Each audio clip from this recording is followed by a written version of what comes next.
Back. This is Mr. Hassan's Maths channel, and I'm now going to be going through question number 10 from the May-June 2014 Pure Mathematics P1 paper.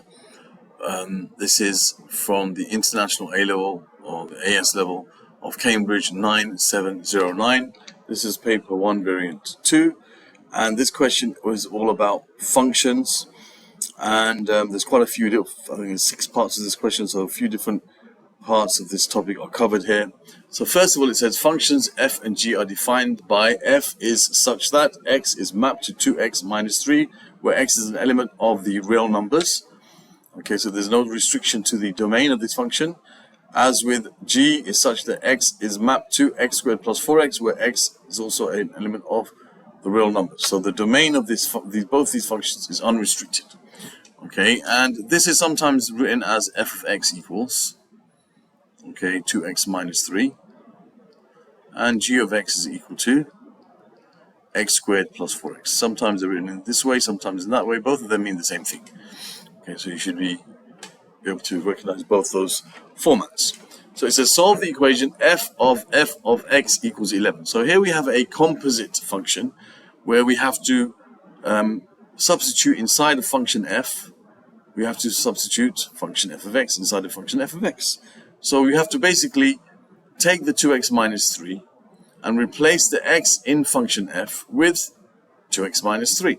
So basically you have 2 times, and instead of x, we're going to write 2x minus 3. We're substituting basically, instead of base, we can think of this as doing f of 2x minus 3. Okay, that's what we're doing here. Let's write it like this maybe. Okay, that's basically what we're doing. Okay, so we're replacing the f of x with, replacing the x with 2x minus 3. So you have 2 times x minus 3. So 2 times 2x minus 3 and then minus 3. So this is 2, this is the x minus 3. 2 times x minus 3. Instead of the x, we replace the x with 2x minus 3. Okay, so now that's going to give us 4x minus 6 minus 3, which is 4x minus 9. So if you want to solve f of x equals 11, we have to then solve the equation 4x minus 9 equals 11. This is going to be f of x equals 11. Okay, so 4x equals 11 plus 9, which is 20. So x equals 20 divided by 4, which is 5. So x equals 5 is the solution to this equation. Okay, there's part 1. Now for part B, part 2, it says here, find the range of function g. Okay, find the range of function g. So now, for finding the range of function g, we look at function g, okay, which is this function here. And we see its domain is all real numbers. So when you want to find the range of a function, you have to kind of picture what the function looks like. It's always good to picture the function. Now this is a quadratic function. This is quadratic, as you can see. So when we picture a quadratic function, we will picture something that has a kind of either a smiley face or a frowny face. Either something that looks like this or something that looks like that. Either has a maximum or a minimum. Now if the coefficient of x squared is positive, okay, then we'll have this type of shape. So it's going to definitely look something like this. It's going to have this type of shape. So it's going to have a minimum below which it never goes. Okay, so how do we find what that minimum is? Once we find that minimum, we'll then therefore find the range. The range is all the output values, the y values. Okay, so we have g of x, this is g of x now. G of x is equal to x squared plus 4x. So what we can do here is to find the minimum value, what we can do, one of the methods we can use is completing the square. Completing the square is a nice way of dealing with it. So to complete the square for something like this, we have to make this into a square bracket. And we know that if we take the x and we take a half of this coefficient, so it's going to be plus 2. If I expand this, I'm going to get x squared and I'm going to get plus 4x. But I'm also going to get plus 4. I don't want the plus 4, so I'm going to take away the 4. So you always take away the square of this number. Now this is going to be the same as that. Okay, so that's g of x. So we can say the vertex of g of x is going to be whatever x value makes this bracket 0, which is negative 2, and whatever's left on the outside, which is negative 4. Okay, so whatever x value makes this 0 is going to be the x coordinate of the vertex, and whatever's left when that becomes 0 is the y value of the vertex. Okay, that's the lowest value this can ever reach. Okay, because you're always going to have basically minus 4 plus x plus 2 squared. So you're always going to be adding something to minus 4. Okay, you're always going to be adding something to minus 4 because this thing will always be positive. No matter what value of x you put in here, you're always going to be, this will always end up as positive because you're going to have, you're going to square it. Okay, so whatever comes out of this bracket is going to be negative, squared it's going to become positive. So this will never ever be negative. You'll never have minus 4 minus something. It will always be minus 4 plus something. Now the least amount you can add to the minus 4 is 0. When this bracket becomes 0, you'll have minus 4 plus 0. What makes this bracket 0? When x is minus 2. That's why when x equals minus 2, and y equals minus 4, that is the lowest point that this graph will ever reach. So if we were to make a little sketch of this, which you don't need to really do it, but just to illustrate, okay, this will turn at negative 2 and negative 4. It will go something like this, and it will look something like this. It will turn at this point here, negative 2, negative 4. Okay. Something like that.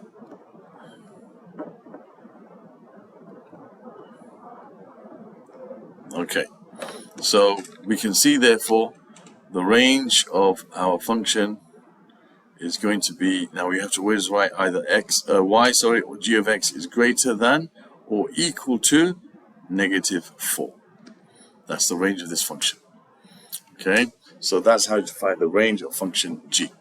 Okay, so the range is always easily found by picturing what the function will look like. This is a function which has no restrictions at all, so it can take any x value. The lowest value it'll ever reach is negative 4.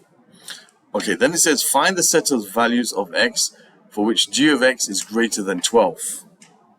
Okay, so we want to find the set of values of x for which g of x is greater than 12. So I've got to solve the inequality basically. X squared plus 4x is greater than 12, which is like x squared plus 4x minus 12 is greater than 0. So I need to solve this quadratic inequality. Now, a lot of people make mistakes in this where they just carry on and factorize and say greater than 0, and they've put both those values greater than 0. No, you don't do it like this. You have to picture what this looks like. You have to think about how this would look.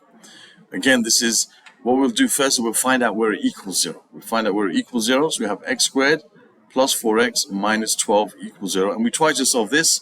Now, this can be solved by factorizing. And please do factorize. Don't just, write down the answers from your calculator. They will definitely be marks that will be lost if you did that. So you have to either show you factorize or completed the square, or use the quadratic formula in solving the equation. Those steps must be shown. This is very easily solved by factorizing. You have x and x, both of them must be different signs. One is positive, one is negative, because their product gives you a negative value. Two numbers multiplied to give you 12 and add to give you 4. Well, that's 6 and 2, okay, because the 6 has to be positive and the 2 has to be negative. Gives you, when you add them together, you get plus 4. When you multiply them, you get minus 12. So x squared minus 2x plus 6x, that's plus 4x and minus 12. So we have x equals negative 6 and x equals 2. So now we've got to try to figure out the inequalities for which this is greater than 0. We know the values for which this is equal to 0. So what we can do is we can make a little sketch of the graph. Okay, we can make a little sketch of the graph. Okay. What I'm going to do is I'm going to draw a parabola. I know it goes to negative 6 and 2, so it's going to go something like this. It's going to look something like this. Okay, if we draw it. So this is going to be our 2, and this is going to be our negative 6. Okay, and we can see that this, okay, is greater than 0. This is greater than 0. Okay, when x is less than negative 6. So let me just make a different color here. When x is less than negative 6, okay, this graph is greater than 0. We're solving this inequality here. which follows on from that inequality. So when x is greater than 6, the graph of this function is greater than 0. It's positive. And also when x is greater than 2, it's also above the x-axis positive. The value of this expression will be less than 0 between minus 6 and 2. And it's more than 0 when x is less than minus 6 and when x is greater than 2. So we can say our solutions, therefore, for this inequality are when x is less than negative 6 or when x is greater than 2. These are the solutions. That's a range of values, or the set of values of x for which g of x is greater than 12. Okay, so there's your answer to part 3 of this question. That's solving quadratic inequalities. A lot of different topics are covered in this particular presentation. In this particular question, you have, quadratic inequalities question, you have range of a function, composite functions, and now there's more. We have part 4 of the question. So here we're told that to find the value of the constant p for which the equation g of f of x equals p has 2 equal roots. So the first step is for us to find what g of f of x is. So similar to what we did before, but this time we've got to replace inside function g what f of x is, which is 2x minus 3. Okay, so I'm going to take this function, wherever x is, I'm going to replace it with 2x minus 3. So I have 2x minus 3 squared plus 4 times 2x minus 3. That's going to give me 4x squared minus, now when you square bracket, you multiply these together and double it, so it's minus 6x doubled, which is minus 12x, and then plus 9, and then we're going to expand this as 8x minus 12. So if we simplify that, you have 4x squared minus 12x plus 8x is minus 4x, and 9 minus 12 is negative 3. So this is g of f of x. And we've got to find the value of the constant p for which this has 2 equal roots. Okay, so g of f of x equals p, so we have to find out when 4x squared minus 4x minus 3 equals p has 2 equal roots.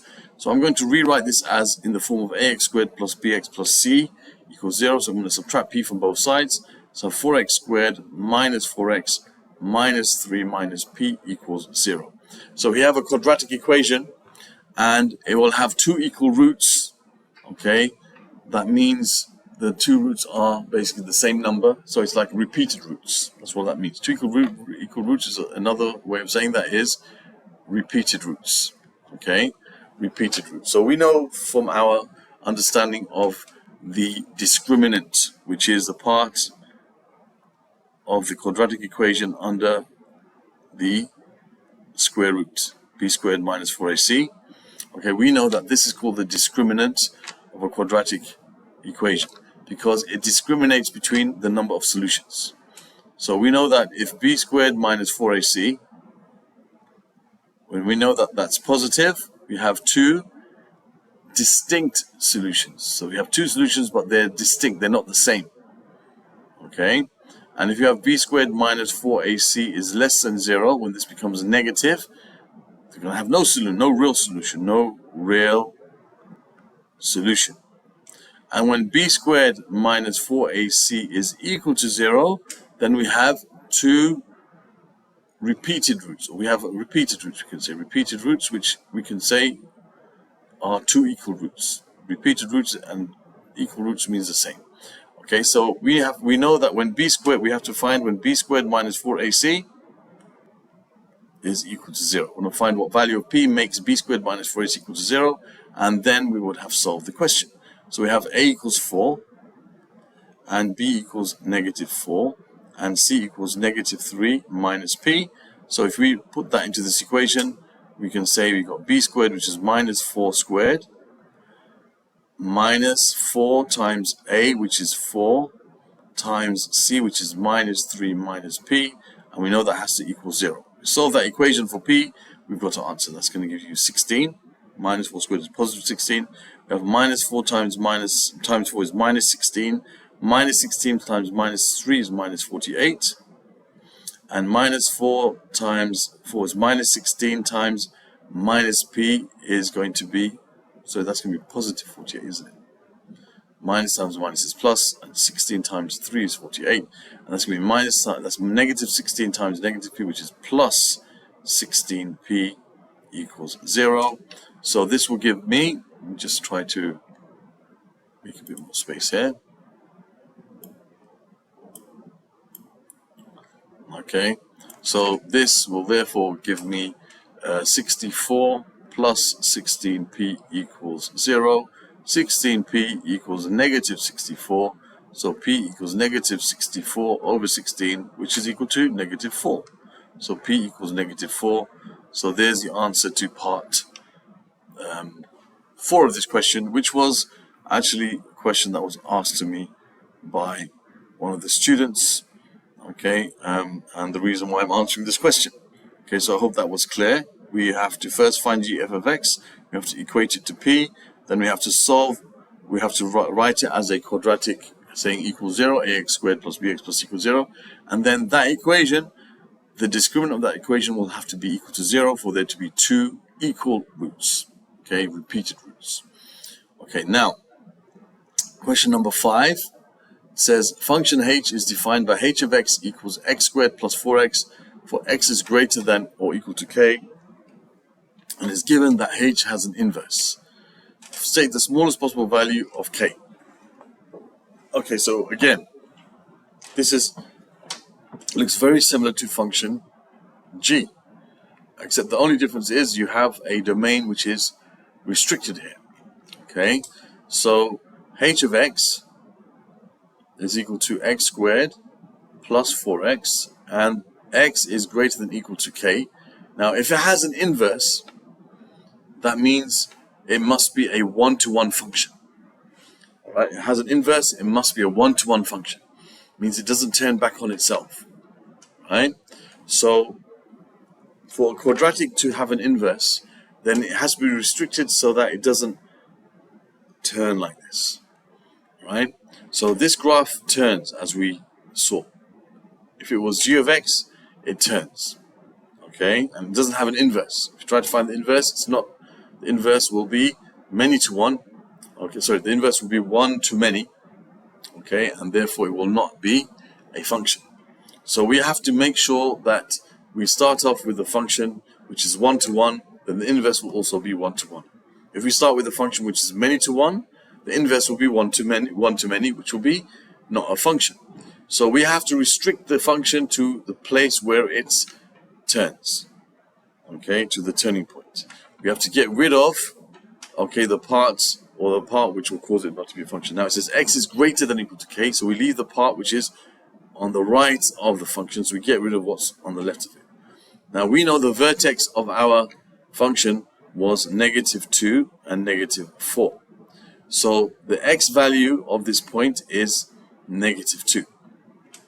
So therefore, x must be greater than or equal to -2. Okay, so like if we were to draw the function as we had before, it would have looked something like this. Come up like that. Okay, this is -2 and this is -4. And for it to be a one-to-one function, we have to stop it over here at the turning point to get rid of this part of it, such that it will therefore have an inverse. Okay, so that's basically what we've got. We got this. This will have an inverse. Okay, this will have an inverse, and we'll be able to, find the inverse for that. So that's the smallest possible value of k. Okay, so therefore the smallest possible value of k is therefore -2. Okay, for this to have an inverse, the furthest back it can go is -2. Because any further than that, it will turn on itself and it won't have an inverse. Any part of it that turns on itself must be eliminated from its domain. Okay, so k is equal to -2. I hope that was clear. Right, now for the last part of the question, number 6, where it says the function h is defined by x squared plus 4x for x is greater than or equal to -2, as we already determined. That's -2. Okay, we've worked that out already. Now, what we have to do, so now we have to find an expression for the inverse of this function. Okay, so to find the expression for the inverse of the function, we first of all, we write h of x equals x squared plus 4x. So first thing we're going to do is we're going to call it y equals x squared plus 4x. And then what we're going to do is we're going to swap the x and the y. So this will be x equals y squared plus 4x, plus 4y. In fact, what I'll do first, before I do that, is I'll write it in the form that we had where we completed the square. That's better first. So when you complete the square for this, you have y equals x plus 2 squared minus 4. And we replace the x with y and the y with x. So what we're going to do next is we're going to now make y the subject. When we make y the subject, we will therefore get our inverse. Okay? So once we made the y the function for the subject, we'll have the inverse function. So I'm going to add 4 to both sides, and that will give me y plus 2 squared. And then I've got to take the square root of both sides. So I'll have y plus 2 equals, now we could have either the positive or negative square root of x plus 4. Okay, now for us to find the inverse, I can't keep the plus or minus. In the end, I have to get rid of one of them and decide which one I'm going to keep. Okay, so y equals minus 2 plus or minus the square root of x plus 4. Now, which one do we keep? When I write my inverse function, I have to decide, is it minus 2 plus or minus? Okay, so what we can do here, I know it's going to be the one that's plus because we are taking the part to the right of the line of symmetry, to the right of the minimum. So I know my answer is going to be inverse h of x is equal to minus 2 plus the square root of x plus 4. And the domain of this function is going to be the same as the range of the original, which is going to be x is greater than or equal to minus 4. Okay, that will be the domain of the function. Okay, it says find an expression for the inverse function, but the domain I can also state. You don't really have to state it, but it just says an expression, so you just need the expression. But we know the domain of the original function, the range of the original function would be the domain of the inverse. But why is it that I chose the plus? Okay, the reason being, as I said, is we basically know that we're taking this part of the curve, the part to the right of the line of symmetry. Okay, if it was that we had to find the inverse, or we had to find the function for which x is less than or equal to minus 2. Okay, then that would therefore we would then take the part to the left of it, and we would then put minus 2 minus root x plus 4. But we can do a little check to make sure that we got the right answer. Okay, we can make a little check here. What we can do here is we can say that we know that h of x is equal to x squared plus 4x, and x is greater than or equal to negative 2. So, for example, we can choose a value when, for example, x equals, let's say 1. Then we can say when x equals 1, then h of 1 is equal to 5. 1 plus 4, which is 5. And what we can do is we can see, does this function undo what we have? Okay, does it undo what we got? So remember, the inverse function takes the output and makes it back to the input. That's what it does. The inverse function is like it's the inverse of the original function, so it's like it does the reverse. It undoes what the original function does. So if I put 5 in the inverse function, okay, it should give me 1, okay, as the output. It should take me back to the original output. So if I put 5 into, if I try and look at this and see which of them will give me the right answer.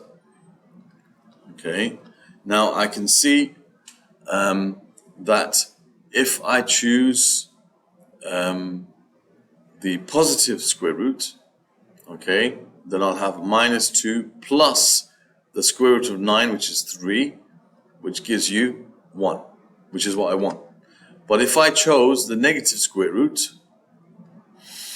we would have got negative 2 minus 3, which is going to be minus 5, which is not what we want. we know that the original function that we had, okay, gave us an output of 5 when x equals 1, right? But if I chose -2 minus root 5 or minus root x plus 4, then it would give me an output which is not the same as the original input. So therefore we know for sure that it's the one that's with the plus. That is the correct answer. So we're going to write our answer for sure as -2 plus the square root of x plus 4. And they didn't ask us for the domain, but we could write it x is greater than or equal to -4. So there is our answer for this question. Okay, so there is the solution for part 6, which was the final part of this question. And that completes this question. There's a lot of different parts of this question. Actually, it's quite a long question, but it's quite an important one. All right, so I hope that was clear. Other questions from this particular paper, if I get to answer them, will be in the playlist that will appear in this region of the screen at the end of the video. Other questions dealing with functions from P1, you can find in the playlist over here. Okay, I'll also put this under my playlist for inverse functions, and I'll put it under there, inverse functions, domain and range, and so on. And you can subscribe to my channel by clicking on this link over there. Thank you for watching, and see you soon.